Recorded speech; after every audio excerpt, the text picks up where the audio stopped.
E até nessa questão da primeira gravidez, porque ela foi praticamente simultânea à criação do Nubank aqui no Brasil. Foi. E como é que foi essa questão? Ah, não, quero ter uma filha, só que nesse momento de lançar a empresa. Porque geralmente o que acontece hoje com boa parte das mulheres que têm uma carreira corporativa, que trabalham, é que elas vão adiando a maternidade e pensam, não, agora não dá porque agora eu vou lançar a empresa, por exemplo. Agora não dá porque tá numa fase complicada. Como é que foi essa decisão? Foi complexa, porque assim, eu já tinha, a Alice nasceu, eu ia fazer 32 anos, eu não era novinha, entendeu? Eu tinha esperado até você falar, tem que ser agora. Eu tinha esperado há muito, já tava, né, há muito tempo pensando. Ao mesmo tempo, era o comecinho do Nubank, gente. Eu engravidei, a gente tava lá na casinha, eu não tirava nada de dinheiro ainda do Nubank, eu tava quase pagando pra trabalhar ainda, sabe? Sim. Era um momento muito complexo. Onde a empresa ainda me exigia muito, eu trabalhava muito. O Rubens lembra, assim, tipo, eu trabalhava todo dia até de madrugada, sabe? Tipo, era um negócio muito louco. E mesmo a infra da casinha, né? Cara, gente, um dia eu conto essa história, assim. Pra resumir, vou dar uma anedota aqui. Quando eu tava grávida da Alice, trabalhando na casinha, era eu, o Davi, o Ed e um monte de desenvolvedor. Certo? Casinha, quando a Cris fala, é que no início do Nubank, a sede do Nubank era uma casa de rua. Era literalmente uma casa. Exato, então não tinha muita estrutura e tudo mais. Nada. Eu trabalhei grávida, sentada em banquinho de plástico, na cozinha, apoiando o laptop, tirando o micro-ondas da tomada para enfiar a minha tomada, tá? Esse naipe. Grávida de 8, 9 meses, tá? Eu pegava meu carro para fazer xixi em casa. Porque, assim, imagino que era o banheiro da casinha. Com um monte de homem. Eu era a única mulher, né? Ah, você era a única mulher. Então, gente, era uma situação, assim... Mas eu acho que foi uma combinação de fatores. Tinha essa questão da idade, que eu não queria esperar muito mais. Ao mesmo tempo, eu também não sabia quanto tempo ia levar. Então, assim, eu lembro que eu parei de tomar pílula. A ideia era, em princípio, até trocar. E foi assim. Foi rápido. Aconteceu. Muito rápido. Foi um mês, assim, sabe? Foi até um pouco susto. Eu lembro da minha gastrite para falar para os meus sócios que eu estava grávida.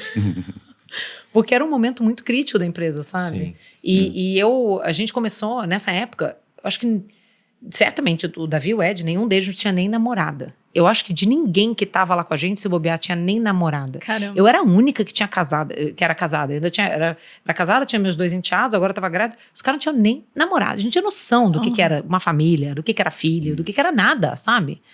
Então, era um negócio tão estrangeiro pra eles, sabe? Então, Mas foi aquela coisa assim, sabe? Eu tenho medo, mas vai com medo mesmo, sabe? Senão você não faz. Acho que é um ponto que você estava falando, nunca vai ter um bom momento. Você nunca vai achar que você está pronto para ter um filho. Você fala, não, eu vou esperar para eu estar pronto para ter um filho. Nunca vai ter. Ou para gente que tem carreira. Não, eu vou esperar tal projeto, você vai ter o próximo. E vai ter o outro desafio do trabalho. Então, se você parar e falar, não, agora é o bom momento para ter um filho, você não vai ter nunca. Acho que no tipo de carreira que a gente tem. Eu falo que momento certo não tem. Foi tem momentos horrorosos. Tem momentos ruins, quando você esteve aqui. Assim, momento bom, eu vou esperar o momento certo, momento bom. Não tem. Sempre tem alguma coisa rolando que vai te deixar um pouco preocupado. Tem momentos horrorosos, péssimos. Cara, seu casamento tá quase acabando, entendeu? Cara, vocês estão numa situação financeira desesperadora, entupido de dívida, que você não tá pagando nem as contas de casa, aí, realmente... Né? Agora, fora isso, e outra, além de não ter o momento certo, você também não sabe quanto tempo vai levar. Sim. Às vezes você fala assim, tá bom, agora é o momento certo, legal. Aí você fica lá 2, 3 anos tentando engravidar e não consegue. Entendeu? Então, assim, também não dá pra acertar a bunda do mosquito, sabe? E ali eu tava botando um pouco de pilha na Cris, que eu falei pra ela, olha, eu já tenho 42, né? Eu não quero ter filho depois dos 45, né? Entendi. Depois dos 45 já tem mais 3 agora. Tinha essa ainda. Mas aí você desistiu dessa ideia, né? Já foi. Falou, agora já foi. Agora a gente vai tendo, né? Vai tendo. Mas uma pergunta, porque, por exemplo, pelo currículo aqui do Rubens, na hora que eu li ITA, quem não sabe o que é o ITA, é o Instituto Tecnológico da Aeronáutica. As pessoas mais inteligentes que fizeram colégio comigo foram pro ITA ou pro IME. Então, quando eu vejo ITA e IME, automaticamente eu falo, cara, essa pessoa é muito inteligente. ITA e MIT, tá? Pois é. Aí pega lá, MIT. Não, ele é... Como é que é? Violoncelista? Violonista. Violonista clássico. Caramba! Então, eu não tinha que casar? Sim. Entendeu? Não tinha outro peixe desse daí, né? E além disso, devido até a diferença de idade, você estava mais avançado na carreira quando conheceu a Cris, porque ela estava começando, ela tinha 23 anos. Então, pensando nisso, veio a primeira filha. você não pensou, cara, eu vou sair do Nubank? Porque era um projeto que não tinha nada ainda, você tinha tido uma filha, teu marido, pô, já tava num patamar alto da carreira, e pensou, cara, você não ficou nessa dúvida? Porque várias mulheres que têm filhos, às vezes, muda a prioridade. Ela fala, não, quer saber, eu acho que não vale a pena. Você pensou em sair em algum momento ou nem teve essa dúvida? Tinha clareza totalmente. Se ela pensou nisso, nunca me falou. Eu acho que não. Não, vamos lá. Por causa disso, não. Entendeu? Acho que teve momentos da minha trajetória do Nubank, porque assim, foi muito difícil. Todo mundo vê a história de sucesso, né? É o célebre, todo mundo vê as pingas que eu tomo, ninguém vê os tombos que eu levo, né? Então, assim, ao longo, são 11 anos já, né? Teve momentos muito difíceis emocionalmente, sabe? Inclusive, quando eu tava grávida da Alice, depois que a Alice nasceu, foram alguns dos momentos mais difíceis emocionalmente. Mas não... e eu cheguei a pensar em sair. Cheguei a cogitar, isso você lembra. Mas não por causa da maternidade. Não por causa da maternidade. Entendeu? Porque é um custo emocional muito alto. Muito alto. Entendeu? Eu acho que eu nunca cogitei, minto. Nessa época, eu nunca havia cogitado parar de trabalhar por causa de filho, né? Eu tinha muita clareza e muita convicção de que eu queria continuar tendo uma carreira, sem dúvida. Claro que em qualquer momento da sua carreira, cabe você avaliar se o custo-benefício está compensando naquele trabalho que você está fazendo. E foi um pouco dessa avaliação que eu fiz naquele momento.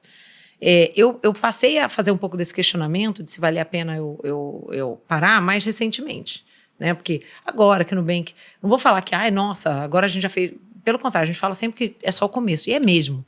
Mesmo no Brasil, que a gente já tem 90 e tantos milhões de clientes, né? Já são 100 milhões de clientes no mundo, né? Entre Brasil, México e Colômbia. No Brasil, a gente, cara, já está operando há bastante tempo. A gente já tem uma marca que é a quinta marca mais valiosa do Brasil. Enfim, nossa participação de mercado em cartão, que é o produto mais antigo que a gente tem, sei lá, 12%, 13%, 14%. Empréstimo pessoal é tipo, sei lá, 6%, 7%. Nosso market share de depósitos no Brasil é 2%. Então, assim, ainda tem muito chão para a gente fazer coisas no Brasil. Agora, hoje em dia, eu já tenho uma situação financeira muito mais confortável. Eu já tenho muita coisa que eu realizei profissionalmente. Eu não tenho muito mais para provar para ninguém. Então, assim, eu comecei a ter um pouco de questionamento de, poxa, será que vale a pena eu parar para me dedicar à minha família? Agora, recentemente, né? Mas, até esses dias eu respondi isso na caixinha, não sei se chegou a ver. Eu falei o seguinte, primeiro, a minha família tá bem. As minhas filhas são saudáveis, eu não tenho nenhuma filha hoje que tem algum tipo de necessidade especial, de alguma questão de desenvolvimento. Eu sinto que, apesar de eu trabalhar muito, viajar muito, eu consigo estar muito presente na rotina delas, levá-las para a escola, colocá-las para dormir, estar presente nos dias, né, mais especiais em relação a, sei lá, reunião da escola, apresentação da escola, não sei o quê. Então, assim, eu não me sinto devendo, entendeu? Você encaixou a rotina legal. Consegui otimizar muito bem a nossa rotina de modo que eu me sinto presente. Então, dado isso, e dado que eu me realizo muito no meu trabalho, eu gosto muito do que eu faço, eu gosto muito do impacto que o meu trabalho tem, eu aprendo muito. Então, assim, o estímulo intelectual que eu tenho, a maneira como eu sinto que eu cresço, me desenvolvo também é interessante. E a importância que eu dou ao exemplo para elas do valor do trabalho, entendeu? O trabalho pelo trabalho, por ser útil, por gerar valor, não só pelo dinheiro, entendeu? Essa combinação de coisas me faz continuar trabalhando, entendeu? Claro que, dia que alguma dessas coisas mudar, eu posso revisitar. Sim. Cheguei num ponto que eu não tô mais aprendendo tanto, tô fazendo mais do mesmo, posso revisitar.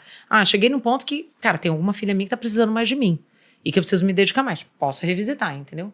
Mas, por enquanto, essa equação me faz continuar. Acho que esse negócio de deixar o exemplo para elas do valor do trabalho, esse é um dos valores que tanto a Cris, na família que ela foi criada, como eu, na que eu fui criada, a gente sempre... O valor do trabalho sempre foi uma coisa importante para nós, né?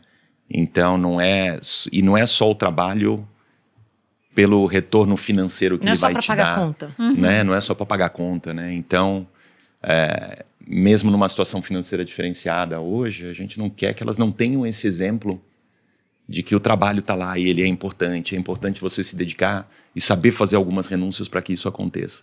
Então, acho que isso...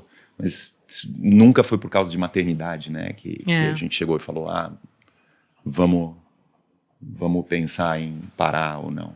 Essa é uma das coisas que eu e o Bruno, a gente sempre conversa, porque a gente pretende ter filhos e a gente fala, cara, como que a gente tem uma... A gente veio de uma situação muito mais humilde do que a gente vive hoje. Classe média. Então, a gente passou por várias coisas que nos trouxeram até aqui. Eu acho que essas situações nos construíram de certa forma. E são situações que os nossos filhos não vão passar, né? Então, a gente sempre fica pensando, como é que a gente vai fazer para eles terem visões parecidas com a nossa e entender o valor do dinheiro, do trabalho e ser, sei lá, grato pelas coisas que a gente consegue ser, sendo que eles nunca vão ter essas necessidades. Acho que vocês levam isso e usam o trabalho como essa forma? Como vocês pensam em relação a isso? Ainda é difícil dar o exemplo, estava pensando, né? Eu comecei a trabalhar com 13 anos. Pois é. Né? Eu falei, porque eu queria ganhar o meu meio salário mínimo para tentar comprar. Esse tipo de drive a gente não vai conseguir dar para elas. Não. Né? Então, Elas como é que não vão vão buscar esse outro tipo de realização? Né? É uma das coisas que a gente pensa muito. A gente conversa muito sobre isso. E os nossos filhos não vão viver o que a gente viveu. Eu, quando vim para São Paulo fazer faculdade, tinha acabado de fazer 17 anos, eu vim morar em República. 4 meninas, um banheiro, entendeu? Desse tamanho, sabe? Andava de ônibus, entendeu? Me ferrava para lá e para cá. Então, elas nunca vão viver isso. Não adianta a gente se enganar. Não vai criar uma artificialidade só para isso acontecer. Você não dá para fingir. Eu pensei em fazer isso, mas eu sei que não dá certo. Não dá, você não consegue criar artificialidade. Não dá certo. A gente já pensou nisso. Você cria ressentimento, entendeu? Tipo, é uma coisa artificial. Não faz sentido. É outra coisa que eu estava conversando com o meu sócio também esses dias, com o Davi. E uma coisa que ele falou que é um pouco do que a gente acredita, eu acho que a principal coisa é o exemplo. Então, assim, eles vão absorver não o que você fala, mas como você age, né? O que você faz. E não na hora que você quer.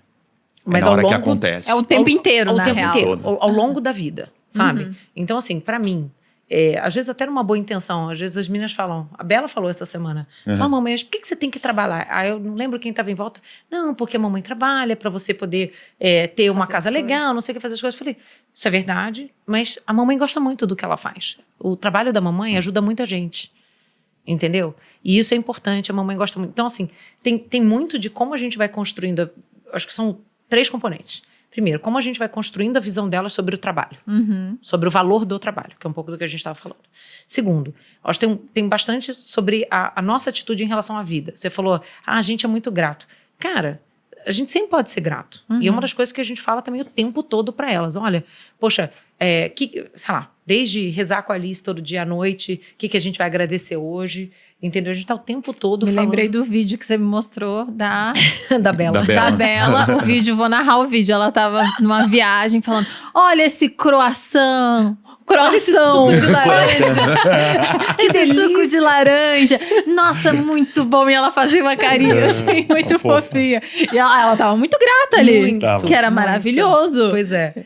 E isso é uma atitude que elas absorvem de como a gente age, entendeu? Se a gente tem uma atitude de gratidão em relação à vida, se a gente tem uma atitude, né, assim, tem gente que tem muito dinheiro e é escroto? Tem. Tem gente que é pobre e escroto também, entendeu?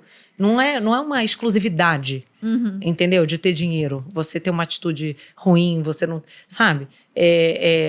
É do exemplo, é da maneira como as pessoas são criadas. Mas a gente também nunca sai para trabalhar falando na frente. A gente não sai para trabalhar falando, ai, que saco, vou ter que trabalhar. Isso não existe. Então também elas não absorvem o trabalho como um peso. Né? Até porque no caso de vocês, se fosse ruim, vocês tinham parado. Porque Exato. Eu acho que esse exemplo dinheiro, né? da gente trabalhar não precisando, ele vale mais ainda. Entendeu? Ele tangibiliza mais ainda essa questão do valor do trabalho, sabe? Mas eu acho que tem muito a ver com a visão da vida, com o reconhecer, com os privilégios que a gente tem, a sorte que a gente teve na vida, entendeu? O acesso que a gente teve à educação, a uma porção de coisas. Eu acho que à medida que a gente consiga, ao longo do tempo, mostrar isso para elas, não só em palavras, mas na maneira como a gente age, eu acho que é aí que está o segredo, sabe?